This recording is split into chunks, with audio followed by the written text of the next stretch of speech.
ഇന്നത്തെ എൻ്റെ പുതിയ വീഡിയോയിലേക്ക് എൻ്റെ എല്ലാ കൂട്ടുകാർക്കും സ്വാഗതം. ഞാനിന്ന് നിങ്ങളുമായിട്ട് ഷെയർ ചെയ്യാനായിട്ട് പോകുന്ന വീഡിയോ എന്ന് വെച്ച് കഴിഞ്ഞാൽ, നമ്മൾ വീട്ടിൽ എത്ര നമുക്ക് ജോലിയുണ്ടെന്ന് പറഞ്ഞാലും ഇഷ്ടമാതിരി പണം വന്നു ചേരുന്നെന്ന് പറഞ്ഞാലും നമ്മുടെ കയ്യിൽ പൈസ നിൽക്കുന്നില്ല. ഒട്ട് നമുക്ക് ഇഷ്ടമാതിരി കടങ്ങളുമാണ്. ജോലി കിട്ടി സാലറി കിട്ടി കൊണ്ടുവരുന്ന പൈസ നമ്മുടെ വീടുകളിൽ നിൽക്കുന്നില്ല. ഓരോരോ ആവശ്യങ്ങളായിട്ട് നമ്മുടെ കയ്യിൽ നിന്ന് ചെലവായി പോവുകയാണ്. ലാസ്റ്റ് നമ്മൾ നോക്കും, ഈ പൈസയൊക്കെ ഇങ്ങോട്ട് പോയി, ഞാൻ എന്തിനൊക്കെ എടുത്തു എന്ന് വിചാരിക്കുമ്പോൾ നമ്മളിങ്ങനെ എത്തി നോക്കുമ്പോൾ ശരിയാണ്, ഞാൻ ആ കാര്യത്തിനെടുത്തു, ഈ കാര്യത്തിനെടുത്തു. എൻ്റെ പൊന്നോ, എന്ത് ചെലവാ! ഇതിപ്പം മാസം ആദ്യം ആയതേ ഉള്ളൂ, 5 പൈസ കയ്യിലില്ലല്ലോ എന്ന് എല്ലാവർക്കും തോന്നുന്ന സമയങ്ങളൊക്കെ ഉണ്ടായിട്ടില്ലേ? ഞാൻ കഥ ഒന്നടക്കട്ടെ, ഭയങ്കര വെട്ട. അപ്പൊ എല്ലാവർക്കും അങ്ങനെ തോന്നിയിരിക്കുന്ന സമയങ്ങളൊക്കെ ഉണ്ടല്ലേ. നമ്മൾ അധ്വാനിക്കാനുള്ളത് ഭയങ്കരമായിട്ട് നമ്മൾ അധ്വാനിക്കും, പക്ഷേങ്കിൽ നമ്മുടെ കയ്യില് പൈസ നിൽക്കുന്നില്ല. പിന്നെ ഈ പൈസ നമ്മുടെ മാസത്തിന്റെ പകുതി പോലും ആകത്തില്ല. അതിനു മുന്നേ കയ്യിലെ പൈസ മുഴുവൻ തീരും. പിന്നെ നമ്മൾ വെളിയിൽ പോയി കടങ്ങൾ വാങ്ങിക്കുകയാണ് ചെയ്യുന്നത്. ഇങ്ങനെ കടങ്ങൾ വാങ്ങി കൂട്ടി കഴിയുമ്പോൾ വീണ്ടും നമുക്ക് സാലറി കിട്ടുമ്പോഴത്തേക്കും ഈ കടം കൊടുക്കാൻ പോലും നമുക്ക് ഈ സാലറി കിട്ടുന്ന പൈസ തികയില്ല. അങ്ങനെ നമ്മുടെ കടങ്ങള് കൂടി നമ്മൾ വലിയൊരു കടബാധ്യതയിലേക്ക് നീങ്ങും. അപ്പം അങ്ങനെ വരാതിരിക്കാനായിട്ട് നമ്മൾ അധ്വാനിക്കുക, അല്ലാണ്ട് പറയുന്ന കാര്യം മാത്രം ചെയ്തു വെച്ചിട്ട് കൈയും കെട്ടി കാലും വെച്ചിരുന്നു കഴിഞ്ഞിട്ട് ഒരു കാര്യമില്ല. അധ്വാനിക്കുക, കൂടെ ഇത് ചെയ്യുക, അതിന്റെ ഫലം നമുക്ക് ഈശ്വരൻ തരുന്നതായിരിക്കും. അപ്പം നമുക്ക് സ്ത്രീകളെ സംബന്ധിച്ചിടത്തോളം നമ്മളാണ് വീടിന്റെ വിളക്ക്, അല്ലെ? അപ്പം നമ്മൾ ഇങ്ങനത്തെ ഒരു കുഞ്ഞിക്കാര്യം ചെയ്തു വെച്ച് കഴിഞ്ഞാല് നമ്മുടെ വീട്ടില് സാമ്പത്തികമായിട്ടും ഒക്കെ ഒരുപാട് നേട്ടങ്ങൾ ഉണ്ടാകും. അപ്പൊ വീഡിയോയിലോട്ട് പോകുന്നതിന് മുന്നേ എൻ്റെ ചാനൽ പുതിയ കാണുന്ന കൂട്ടുകാരെല്ലാവരും തന്നെ സബ്സ്ക്രൈബ് ചെയ്യണം, ലൈക്ക് ചെയ്യണം, കമന്റ് ചെയ്യണം, ഷെയർ ചെയ്യണം. എല്ലാവരും എന്നെ സപ്പോർട്ട് ചെയ്യണം. അപ്പൊ നമുക്ക് ഇന്നത്തെ പുതിയ വിശേഷങ്ങൾ എന്തെല്ലാമാണെന്ന് നമുക്കൊന്ന് കണ്ടു നോക്കാം. നമ്മളെല്ലാവരും ഒരു തരത്തിൽ അല്ലെങ്കിൽ മറ്റൊരു തരത്തിൽ ബുദ്ധിമുട്ട് അനുഭവിക്കുന്നവരാണ്. ചിലവർക്ക് ഇഷ്ടമാതിരി പൈസയുണ്ട്, പക്ഷേങ്കിൽ അവരുടെ വീട്ടിൽ രോഗം ഒഴിഞ്ഞിട്ട് സമയം കാണത്തില്ല. അങ്ങനെ പല പല പല മാനസികമായിട്ടുള്ള പ്രശ്നങ്ങളൊക്കെ വന്ന് നേരിടും. ചിലവർക്കെന്ന് വെച്ച് കഴിഞ്ഞാൽ ഒരു കുഴപ്പമില്ല, പക്ഷേങ്കിൽ 10 പൈസ കയ്യിലെടുക്കാനും കാണത്തില്ല, കടങ്ങളൊക്കെ കുന്നുകൂടുകയും ചെയ്യും. ഇങ്ങനെയൊക്കെയാണ് സംഭവങ്ങൾ. അപ്പം നമുക്ക് ഒരു ചെറിയ കാര്യം നമ്മൾ സ്ത്രീകളാണിത് ചെയ്തു വെക്കേണ്ട. പുരുഷന്മാരും ചെയ്താൽ കുഴപ്പമൊന്നുമില്ല, പക്ഷെ എങ്കിലും നമ്മൾ സ്ത്രീകളാണ് ഇത് കൂടുതലും ചെയ്തു വെക്കുന്നത് നല്ലത്. അപ്പൊ നമുക്കിത് ചെയ്യുന്നത് മൂലം നമ്മുടെ കടങ്ങളെല്ലാം ശരിക്കും പറഞ്ഞു കഴിഞ്ഞാൽ ഇത് വെച്ച് കഴിയുമ്പോഴത്തേക്കും നമുക്ക് കടങ്ങൾ വീട്ടാനുള്ള ഒരു വഴി നമുക്ക് ഇതുവഴി തുറന്ന് കിട്ടുകയാണ് ചെയ്യുന്നത്.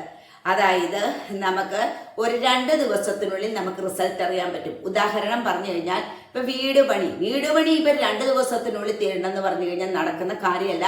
അപ്പം അതിന് ഈ 2 ദിവസത്തിനുള്ളില് നമുക്ക് ഇതിനുള്ള ഈ വീട് പണിക്കുള്ള പണം എങ്ങനെ കണ്ടെത്താൻ പറ്റുമെന്ന് നമുക്ക് ഇത് ചെയ്ത് വെച്ച് കഴിഞ്ഞാൽ ഉടനെ നമുക്കത് മനസ്സിലാക്കാൻ, നമുക്ക് അതിന്റെ അനുഭവം കിട്ടുന്നതാണ്. പറയുന്ന പോലെ തന്നെ ചെയ്യണം, അല്ലാണ്ട് ശരിക്കും വീഡിയോ ഫുള്ള് കാണുക, ഫുള്ള് കണ്ടിട്ട് മാത്രമേ ചെയ്യാവൂ. പിന്നെ തന്നെയല്ല, സ്കിപ്പ് ചെയ്ത് കഴിഞ്ഞാൽ നിങ്ങൾക്ക് ഇത് മനസ്സിലാകത്തില്ല. പിന്നെ നിങ്ങൾ വന്നിങ്ങനെ കമന്റ് ഇട്ടോണ്ടിരിക്കും. ഞാനിത് ആയിരവല്ലി മീഡിയ സാറിന്റെ ഇത് കണ്ടിട്ട് ഞാൻ ചെയ്തു വെച്ചിട്ടുണ്ട്.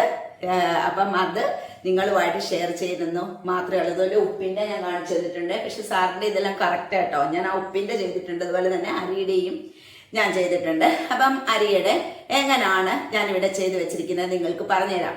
നമ്മുടെ അരി പാത്രത്തിലാണ് ഈ സംഭവം നമ്മൾ ചെയ്തു വെക്കേണ്ടത്. അപ്പൊ നമ്മൾ അരിയിടുന്ന പാത്രം എന്തുമാകട്ടെ, ചിലവർ ബക്കറ്റിലിട്ട് അടച്ചു വെക്കാറുണ്ട്, ചിലവർ കാലത്തിലിട്ട് അടച്ചു വെക്കാറുണ്ട്, ചിലവർ ചരുവത്തിലിട്ട് അടച്ചു വെക്കാറുണ്ട്, എന്തെങ്കിലും ആയിക്കോട്ടെ. അപ്പൊ നമ്മൾ ഇത് ചെയ്തു വെക്കുന്നതിന് മുന്നേ ഇത് ചെയ്തു വെക്കാനായിട്ട് തിരഞ്ഞെടുക്കുന്ന ദിവസം ഏതാണെന്ന് വെച്ച് കഴിഞ്ഞാൽ വെള്ളിയാഴ്ചയാണ് ഇത് ചെയ്തു വെക്കാൻ ഏറ്റവും പറ്റിയ ദിവസം.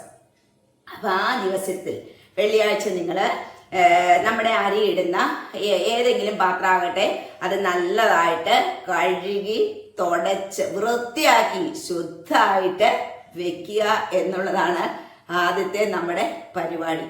അത് കഴിഞ്ഞതിന് ശേഷം നമുക്ക് ഏത് കോയിൻ വേണേലും, ഇപ്പോൾ 1 രൂപയുടെ ആണേലും 2 രൂപയുടെ ആണേലും 5 രൂപയുടെ ആണേലും 10 രൂപയുടെ ആണേലും 20ന്റെ ആണേലും കോയിൻ, ഏതെങ്കിലും കോയിൻ നമുക്ക് ഇതിന് വേണ്ടിയിട്ട് എടുക്കാം.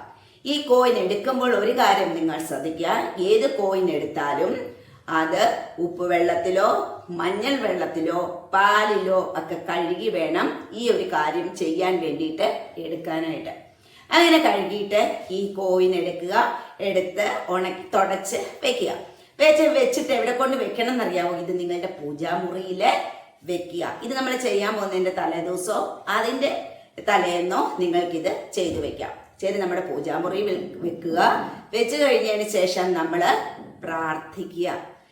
എന്നിട്ട് നമ്മൾ നല്ലോണം പ്രാർത്ഥിക്കുക. നമ്മുടെ ഇഷ്ട ദൈവങ്ങൾ ഏതാന്ന് വെച്ച് കഴിഞ്ഞാൽ വിളിച്ച് പ്രാർത്ഥിക്കുക. പിന്നെ നമ്മുടെ ധനത്തിന്റെ അധിപതി എന്ന് പറയുന്നത് ലക്ഷ്മി ദേവിയാണ്. എങ്ങനെ വേണേലും നിങ്ങൾക്ക് ഇഷ്ടദേവതയോ ഇഷ്ടദേവനോടോ ഒക്കെ പ്രാർത്ഥിക്കാം.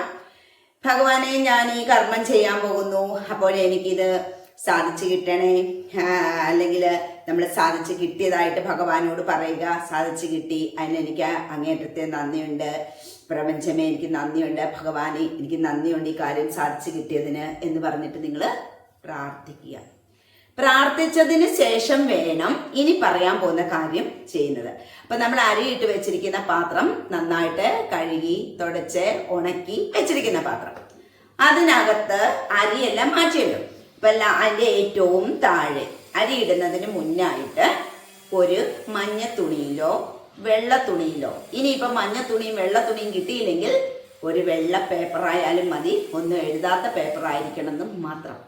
അതിലേക്ക് പ്രാർത്ഥിച്ചു വെച്ച ഈ കോയിൻ വെക്കുക. പിന്നെ അതിനകത്ത് വെക്കേണ്ടത് ഗ്രാമ്പൂവും ഏലക്കയുമാണ്. ഗ്രാമ്പു 3, 5, 7 ആ രീതിയിൽ വെക്കുക. 3 എണ്ണം വെക്കുക. ഏലക്കയും 3 എണ്ണം വെക്കുക. എന്നിട്ട് അത് നല്ലോണം കെട്ടിയിട്ട് നമ്മുടെ അരിപ്പാത്രത്തിന്റെ ഏറ്റവും താഴെ ഇടുക. താഴെ ഇട്ടിട്ട് നമ്മൾ അതിലേക്ക് അരി നിറച്ച് വെക്കുക. എപ്പോഴും അരിപ്പാത്രം കാലിയാകാനായിട്ട് പാടില്ല. അരിപ്പാത്രം കാലിയായി കഴിഞ്ഞാൽ നമ്മുടെ വീട്ടിലെ ഐശ്വര്യം പോകും എന്നാണ് പറയപ്പെടുന്നത്. അതുകൊണ്ട് അരിപ്പാത്രം, ഉപ്പുപാത്രം ഇതൊന്നും കാലിയാകാതിരിക്കാനായിട്ട് എല്ലാവരും ശ്രദ്ധിക്കുക. ഇനി പറയാൻ പോകുന്ന, അപ്പം ഇത് നമ്മൾ വെച്ച് കഴിഞ്ഞിട്ട് 3 മാസം കഴിയുമ്പോഴത്തേക്കും നിങ്ങൾ വീണ്ടും ഈ പാത്രം, ഈ അരിയിട്ട് വെച്ചിരിക്കുന്ന പാത്രം കഴുകുമല്ലോ. അപ്പം നിങ്ങൾ ഇതെടുത്തിട്ട് 1 രൂപ കോയിൻ കഴുകിയിട്ട് വീണ്ടും നിങ്ങൾക്ക് ഉപയോഗിക്കാം. പിന്നെ അതിനകത്ത് ഗ്രാമ്പൂവും ഏലക്കയും മാറ്റി നമ്മൾ ചവിട്ടാത്രത്ത് കൊണ്ടിടുക. വീണ്ടും ഇതുപോലെ തന്നെ ചെയ്ത് ഇതിൽ വെക്കുക. നിങ്ങൾക്കുണ്ടല്ലോ ധനം വരുന്നതിനുള്ള വഴി 2 ദിവസത്തിനുള്ളിൽ നിങ്ങൾക്കത് അനുഭവപ്പെട്ടിരിക്കും. ഉറപ്പായിട്ടും നിങ്ങൾക്ക് കിട്ടും. എനിക്ക് കിട്ടിയിട്ടുണ്ട്. ഒരുപാട് പേര് എനിക്ക് ഇത് ചെയ്തിട്ട് കാര്യം സാധിച്ചു, പൈസ കിട്ടി എന്നൊക്കെ പറഞ്ഞിട്ട് ഒരുപാട് പേര് എനിക്ക് കമൻറ്റും ഇട്ടിട്ടുണ്ട്. ഞാനിത് കാണിച്ചു തരാം, ഇട്ടിട്ടുണ്ട്. അപ്പം അതാണ് ഞാൻ പറഞ്ഞത്. അപ്പം നിങ്ങളിത് ധൈര്യത്തോടെ നിങ്ങൾക്ക് ചെയ്യാം. വിശ്വാസം ഉള്ളവർ മാത്രം ചെയ്യുക. അല്ലാത്തവർ ഇത് ചെയ്തിട്ട് യാതൊരു കാര്യവും ഇല്ല. അജിത ചേച്ചി പറഞ്ഞതല്ലേ, എന്തായാലും ചെയ്ത് വെച്ചേക്കാം എന്നുള്ള രീതിയിൽ പോയി കഴിഞ്ഞു കഴിഞ്ഞാൽ നമുക്ക് ഉദ്ദേശിക്കുന്ന റിസൾട്ട് ഒന്നും കിട്ടാൻ പോകുന്നില്ല. പക്ഷെ നമ്മൾ എന്ത് കാര്യം ചെയ്യുന്നതിനും നമുക്ക് വിശ്വാസം വേണം. വിശ്വാസമില്ലാതെ ഒരു കാര്യവും നമുക്ക് ചെയ്യാനായിട്ട് പറ്റില്ല. അപ്പം ഇന്നത്തെ വീഡിയോ ഞാൻ ഇവിടെ വെച്ച് വൈൻഡപ്പ് ചെയ്യാണ്. വേറെ പ്രത്യേകിച്ച് വിശേഷങ്ങളൊന്നും തന്നെയില്ല. എല്ലാവർക്കും ഇന്നത്തെ വീഡിയോ ഇഷ്ടമായെങ്കിൽ ഇഷ്ടപ്പെട്ടവരൊക്കെ ഒന്ന് ലൈക്കും കമൻറ്റും ഷെയറും ഒക്കെ ഒന്ന് ചെയ്യുക. പുതുതായി ചാനൽ കാണുന്നവർ ചാനൽ ഒന്ന് സബ്സ്ക്രൈബ് ചെയ്യുക. അപ്പം നാളെ വേറൊരു വീഡിയോ ആയിട്ട് വരുന്നിടം വരെ എല്ലാവർക്കും ബൈ.